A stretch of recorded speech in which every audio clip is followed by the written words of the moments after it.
Hello everyone, good morning. তো সকাল এখন 7:30 বাজে। রান্নাবান্না সব হয়ে গেছে, আমার বর কাজে চলে গেছে, ছেলে টিউশন চলে গেছে, সবাই মিলে আমরা চা খেলাম।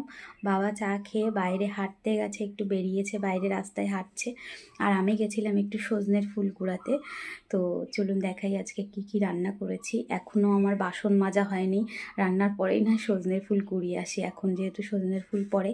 তো এখন খুব একটা বেশি পড়ছে না, একদম অল্পই, আর অনেকেই আসে কুড়াতে। তো চলুন দেখাই কি রান্না করেছি। এই যে দেখুন, সজনের ফুল কুড়াতে গেছিলাম, এই যে একটুখানি পেয়েছি, একদম অল্প, দেখুন এই যে এইটুখানি পেয়েছি। তো এই অল্প অল্প করেই পাই আর কি, ফ্রিজে রেখে দিলে 3-4 দিনের ফুল জমালে একদিন বড়া ভাজা খাওয়া যাবে। তো এখানে তো ভাত রয়েছে, আর এখানে করেছি আজকে কাচকি মাছ, আলু, বেগুন, টমেটো, ধনেপাতা, কাঁচা লঙ্কা চিড়ে, পেঁয়াজ দিয়ে ওই মাখিয়ে বসিয়ে দিয়েছিলাম। তো যেরকম করে করি আর কি আমি, তো কাচকি মাছ আলু বেগুন দিয়ে চচ্চড়ি করেছি।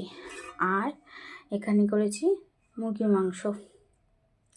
তো মাংস করেছি, আমার বর কাজে নিয়ে চলে গেছে, এখনও দেখুন ধোয়া উঠছে মাংস থেকে।